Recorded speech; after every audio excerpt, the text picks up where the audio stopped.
Dealers with River Place Capital.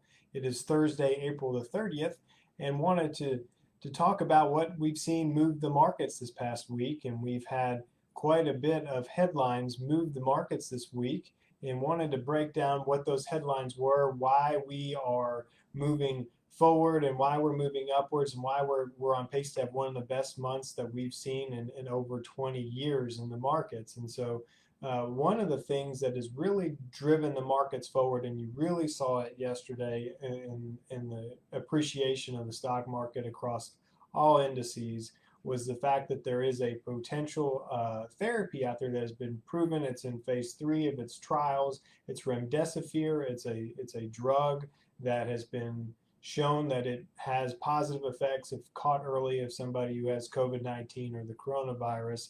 And we've talked all along that one of the things that's really going to move the market forward and get us back to where we were is a therapy, or a therapy that is proven to treat COVID-19 or the coronavirus, that will make people feel safer to go out, go to their home, get out of their homes, go be in public, go do things, and know that if they do contract the virus, that it's not necessarily a worst case scenario.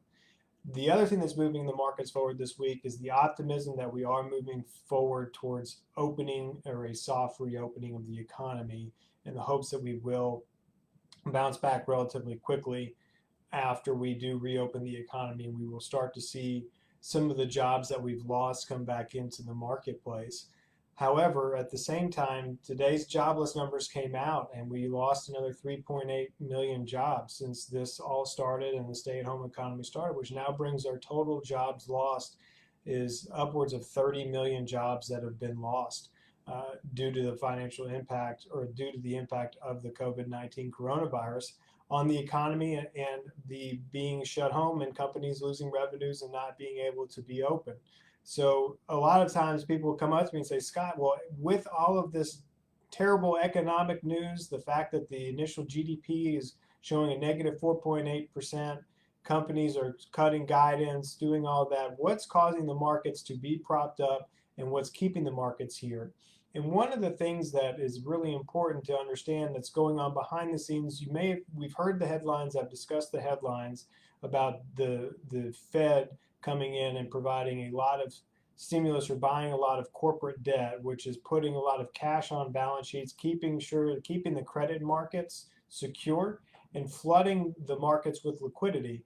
And because there's so much liquidity in the marketplace, there's not really that many places for that liquidity to go. And in low inflationary markets, like environments, low inflationary environments like we have now, what you will see happen is money will go into assets and cause asset prices to appreciate, especially when you look at treasury yields at 0.6%, you look at corporate debt at very low yields. You have very few places to go, and when you're flooded with liquidity, you move that market. A lot of times it tends to go into the market. So again, just a couple of things that have really moved the market this week. Of course, if you have any questions, feel free to give us a call. We're here to help. If you need help managing your portfolio, or what to do to navigate through this, feel free to reach out to us anytime. You can reach us at 904-346-3460, or check us out online at www.riverplacecapital.com. I hope everybody has a wonderful rest of your week. Thank you.